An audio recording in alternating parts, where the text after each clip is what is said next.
warahmatullahi wabarakatuh. Bismillahirrahmanirrahim. Alhamdulillahi rabbil alamin wa bihi nasta'in wa ala umuri dunya waddin. Wassalatu wassalamu ala asyrafil anbiya'i wal mursalin sayyidina maulana Muhammadin wa ala alihi wa sahabatihi ajmain.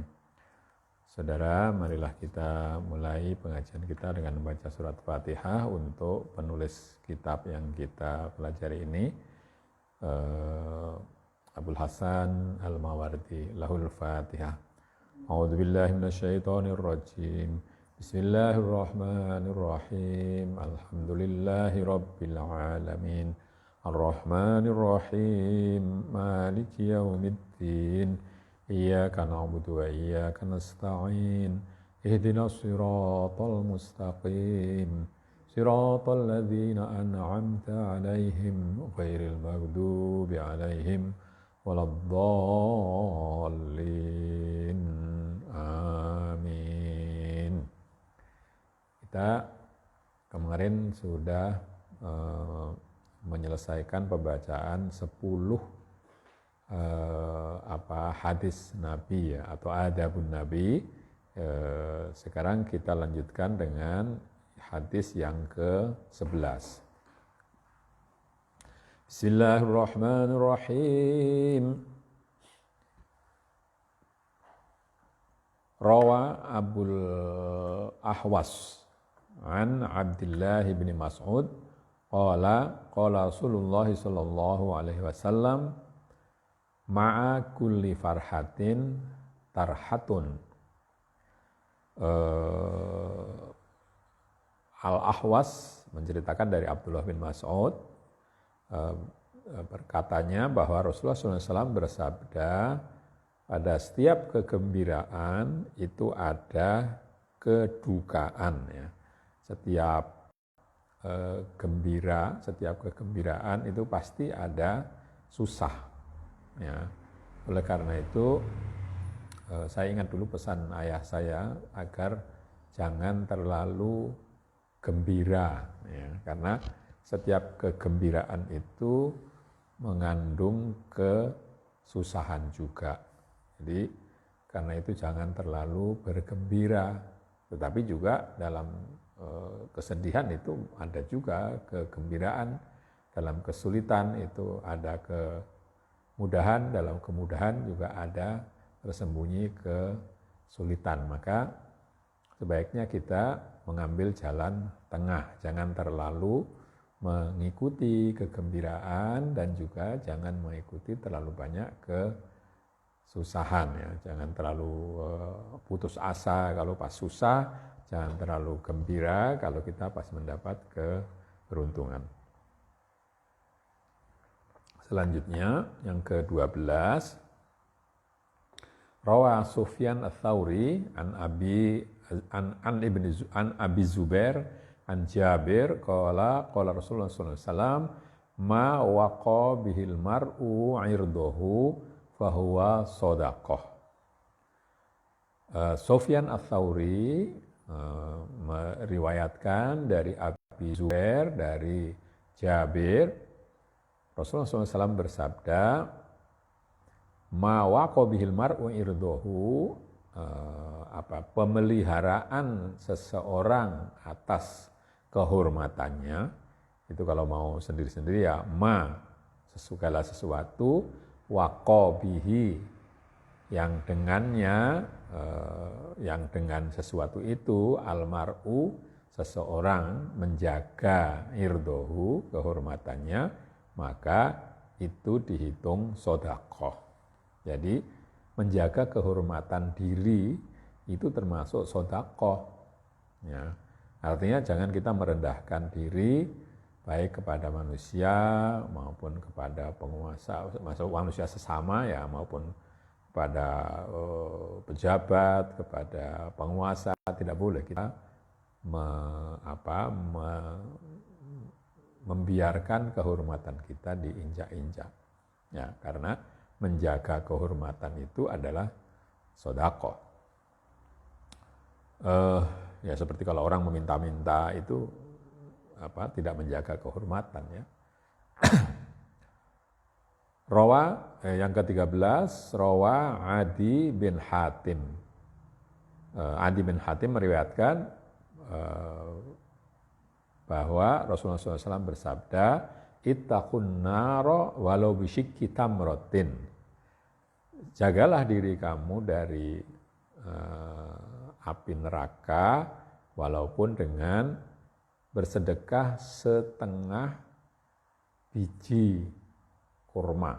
Ya, jadi jangankan satu biji ya, setengah biji itu bisa menjaga diri dari neraka. Ya, jadi jagalah diri dari neraka meskipun itu dengan bersedekah separuh biji kurma. Ya, sekecil sebenarnya. Jadi jangan diremehkan, itu hal-hal yang kecil. Atau juga itu kan di sini tidak disebutkan bisyikki tamrotin, itu dengan bersedekah atau dengan tidak mengambil milik orang. Kalau ada orang punya punya barang sesuatu ataukah punya hak, itu jangan diambil, karena dengan mengambil hak orang itu kita bisa masuk ke dalam neraka. Lalu yang ke-14, rawa Qatadah an Abdillah bin Mas'ud an Ibnu Umar. Qatadah meriwayatkan dari Abdullah bin Mas'ud dari Ibnu Umar. Jadi sahabat meriwayatkan dari sahabat lagi yang lain, karena Abdullah bin Mas'ud itu seorang sahabat, Ibnu Umar juga seorang sahabat. Qala Rasulullah SAW, Ibnu Umar mengatakan bahwa Rasulullah SAW bersabda, nuzilatil ma'unatu ala qadril ma'unah. Ya, ini membacanya, tulisannya kalau orang tidak terbiasa bacanya sama, itu ma'unah. Sebenarnya yang pertama, nuzilatul ma'unatu ala qadril ma'unati. Ya. Ma'unah itu pertolongan Allah. Pertolongan Allah itu akan diturunkan sekadar atau seukuran dengan ma'unah sendiri itu artinya adalah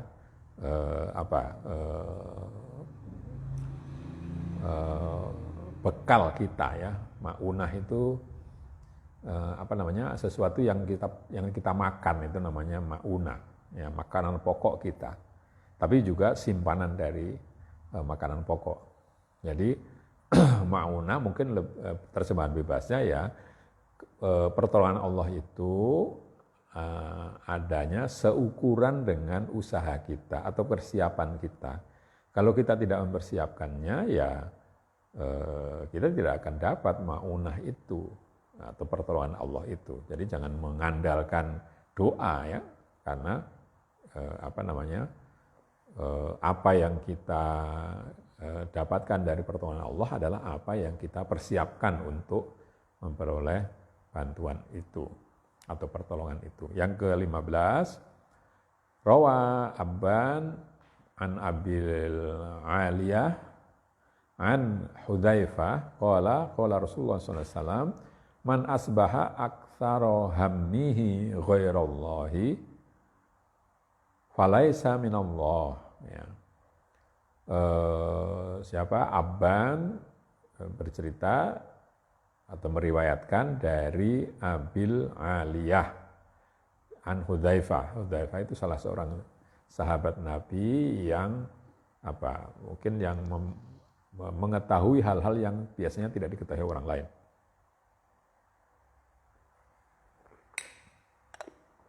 Ya, perhatiannya kepada hal yang tidak diperhatikan orang lain ya. Kalau orang lain bertanya tentang apa yang masukkan surga, Hudzaifah ini bertanyanya kepada Allah apa yang membuat orang masuk neraka.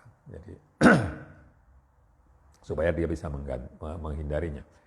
Rasulullah SAW bersabda menurut Hudzaifah, barang siapa yang perhatian terbesarnya itu bukan Allah, bukan perhatian, ham itu sebenarnya yang selalu dipikirkan ya, yang membuat kesibukan dirinya, bukan begitu. Barang siapa yang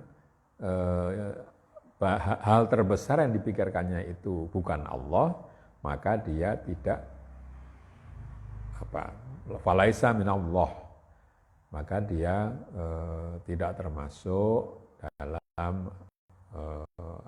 hamba Allah atau ahli Allah atau keluarga Allah, bisa seperti itu ya. Jadi atau tidak termasuk orang yang akan dilindungi oleh Allah. Jadi perhatian kita atau yang membuat kita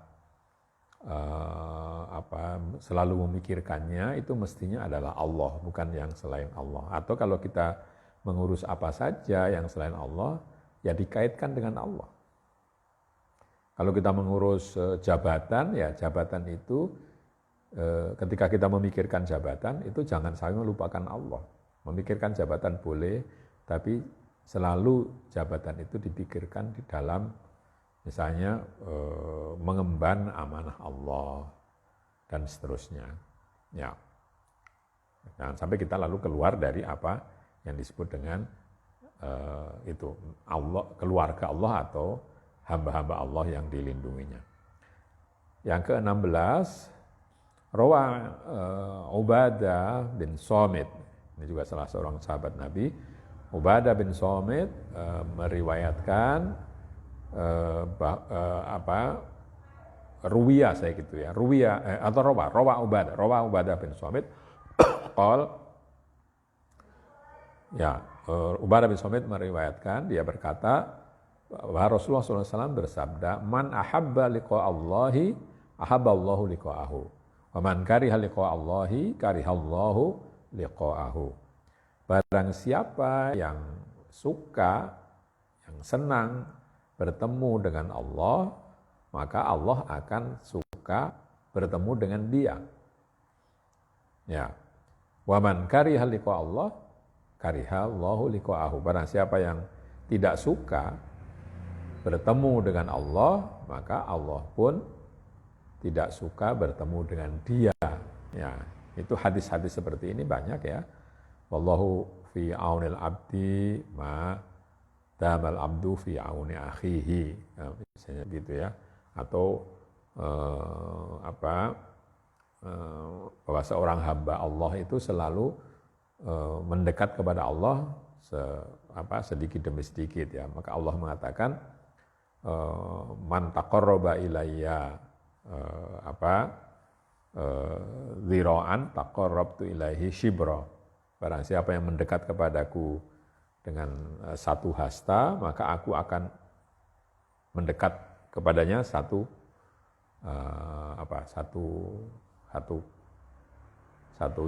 telapak tangan. Jadi Allah lebih dekat lagi.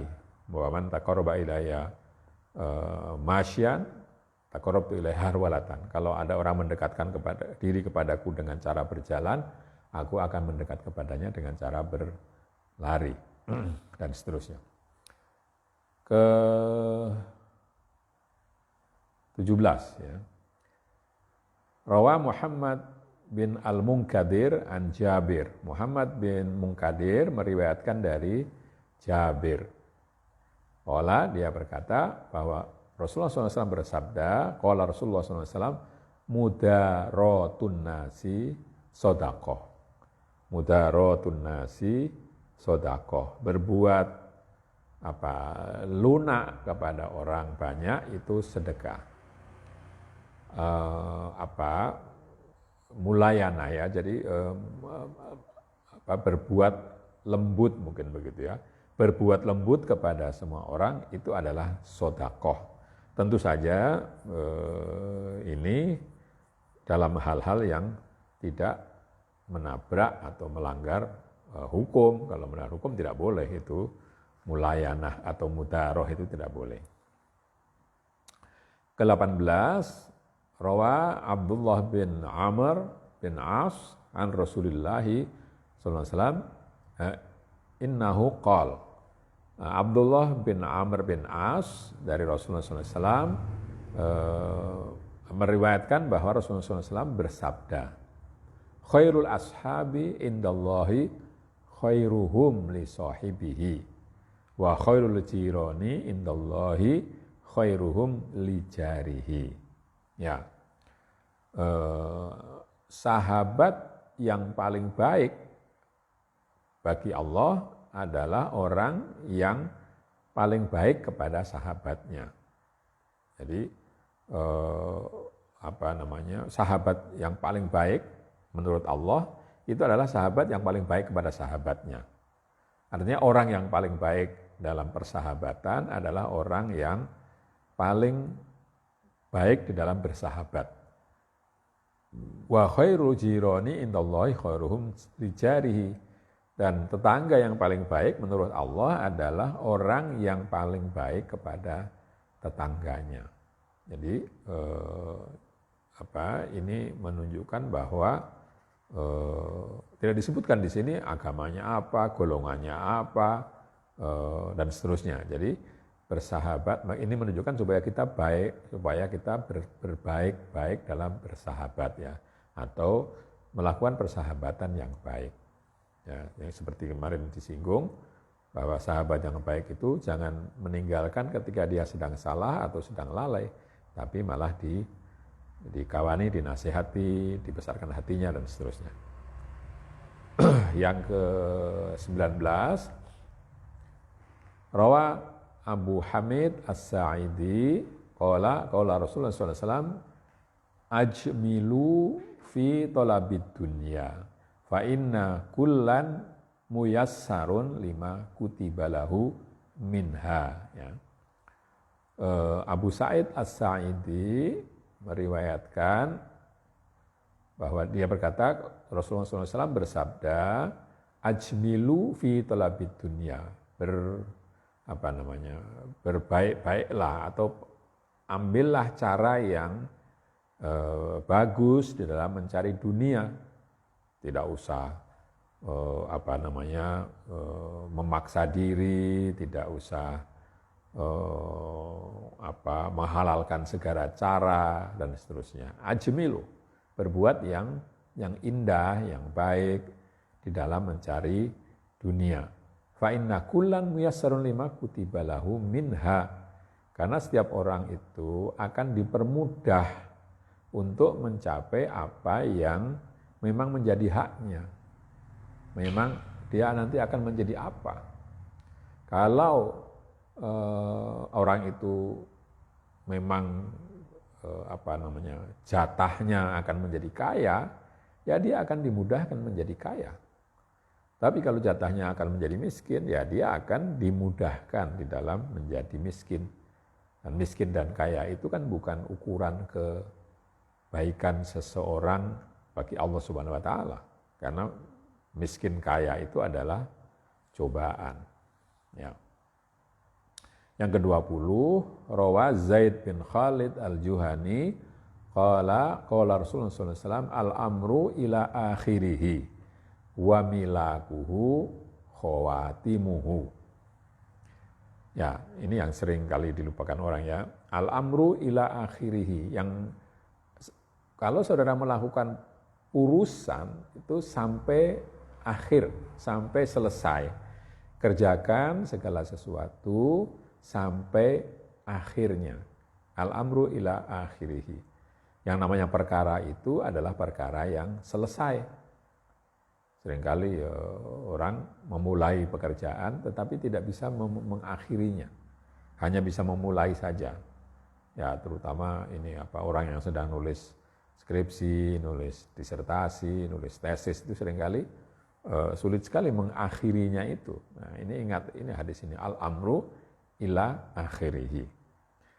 Jadi yang namanya pekerjaan itu ya sampai selesai. Wa milakuhu khawatimuhu, yang dianggap atau yang dipegangi dari suatu perkara itu adalah khawatimuhu. Keadaan akhirnya itu bagaimana? Kalau makalah itu milakuhu khawatimuhu, artinya yang menjadi pegangan di dalam makalah itu adalah kesimpulannya, gitu kan. Ya, milakuhu khawatimuhu. Aymayu tamatu alaihi fihi huwa al-khawatim. Jadi yang menjadi yang menjadi andalan atau pegangan di dalam baiknya atau buruknya sesuatu itu adalah khawatimuhu. Maka kita sebagai manusia juga sering diminta untuk berdoa supaya supaya husnul khotimah yang terakhir itu adalah yang terbaik, ya. Ya, tentu itu tidak dimaknai secara harfiah, ya. Sekarang ini banyak orang yang misalnya sakit di akhir hayatnya, apakah lalu dia berarti dia jelek? Tidak begitu. Jadi tentu akhir di sini akhir yang dia bisa pertanggungjawabkan. Kalau seperti orang kena penyakit lalu dia tidak sadar, ya itu sudah di luar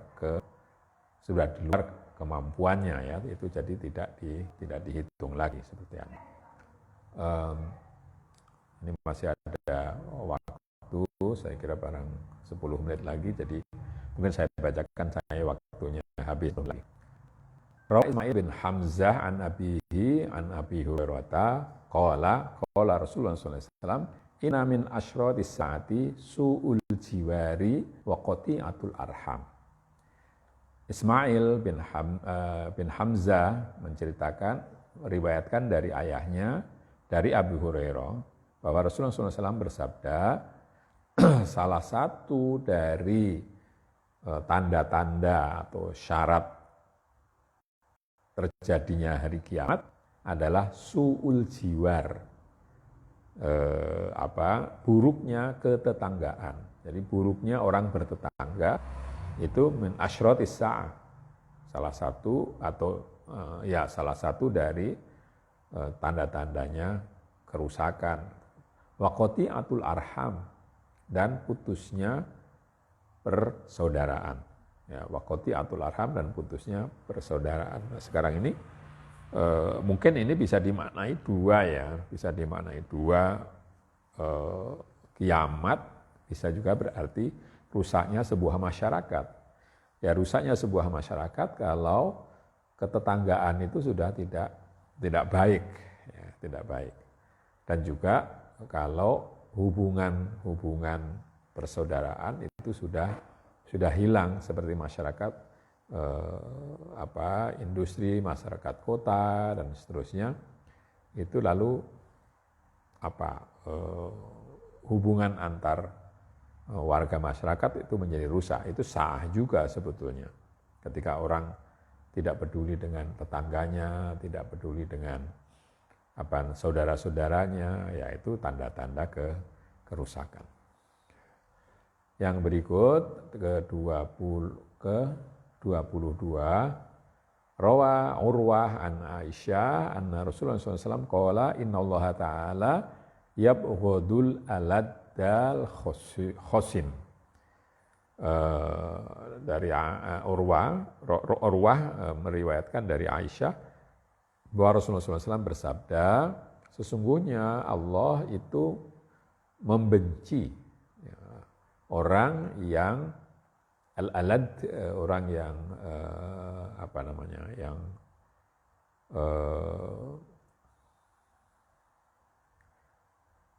keras kepada orang, ya, orang lain, ya, yang itu artinya hampir sama dengan yang khosim. Kalau khosim itu orang yang sedikit-sedikit bermusuhan. Jadi Allah tidak suka dengan orang yang keras dan mudah bermusuhan. Ya. Aladul khosim, ya, jangan sedikit-sedikit cekcok, sedikit-sedikit bersengketa. Itu tidak. Ya. Ini kan berlawanan dengan yang tadi, yang hadis yang berapa tadi? Yang ke-17, ya. Mudaratun nasi sodaqoh, ya, berbuat lunak kepada orang itu sodaqoh. Nah, sekarang ini lawannya, Allah benci kepada orang yang sifatnya itu keras kepada orang dan suka membuat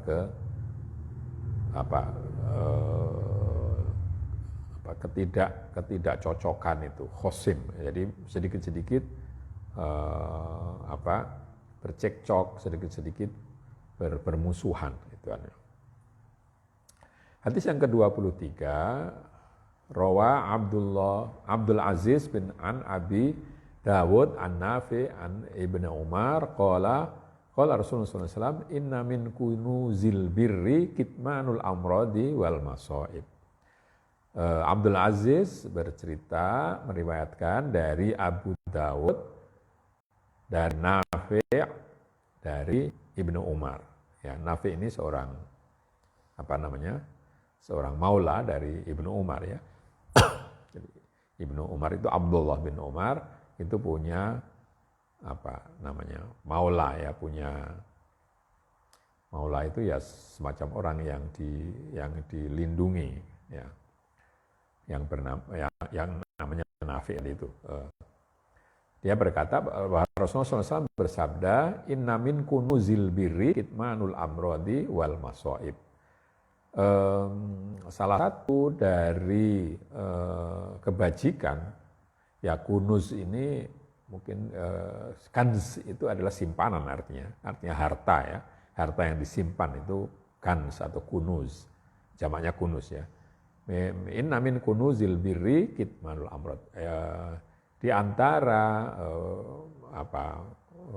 perkara kebajikan adalah menyembunyikan sakit dan musibah kepada orang lain ya. Tentu kalau kepada diri sendiri atau kepada keluarga itu tidak baik, nanti lalu tidak ada yang mengurus kalau demikian. Jadi menyimpan sakit dan musibah dari orang lain itu termasuk dari perkara kebajikan. Ya ini sebenarnya orang ini kenapa disembunyikan? Karena supaya orang tidak ikut menjadi sedih, menjadi susah dan seterusnya. Tentu ada batasnya, kalau kita sudah tidak bisa mengatasi sendiri, ya tentu boleh saja itu disampaikan kepada orang lain kalau orang lain itu diperkirakan bisa membantu. Yang ke-24, rawa Sa'id an Qatadah an Anas an Nabi sallallahu alaihi wasallam qala la yu'minu ahadun hatta yuhibba li akhihi ma yuhibbu li nafsihi. Ini hadis yang sudah sering kita dengar tapi sering diterjemahkan secara salah. Sa'id meriwayatkan dari Qatadah dari Anas bahwa Nabi Muhammad SAW bersabda, la yu'minu ahadun, seseorang tidak beriman hatta yuhibba li akhihi, sampai dia menginginkan untuk saudaranya apa ma yuhibbu li nafsihi, apa yang diinginkannya untuk dirinya sendiri. Ini sering diterjemahkan dengan orang tidak beriman sampai dia mencintai saudaranya seperti mencintai diri sendiri. Itu salah terjemahan seperti itu ya, karena di sini ada hatta yuhibba li akhihi ma. Jadi ma-nya itu yang di situ tidak diterjemahkan. Mestinya diterjemahkan ma-nya itu. Seseorang tidak dikatakan beriman sampai dia menginginkan untuk saudaranya apa yang diinginkannya untuk dirinya sendiri. Ini jadi kalau saya beriman lalu saya menginginkan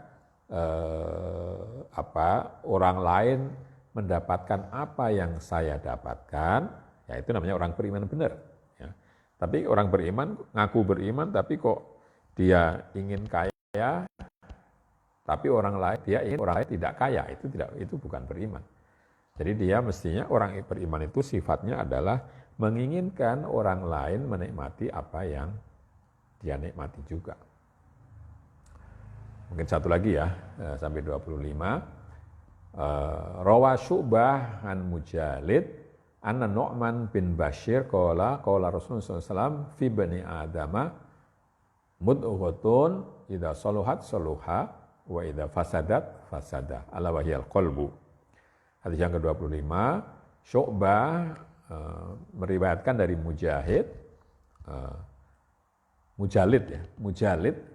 bahwa Nu'man bin Bashir berkata, Rasulullah SAW bersabda, di dalam diri anak Adam, di dalam diri manusia itu ada segumpal darah. Yang kalau itu baik, maka anak Adam itu akan baik.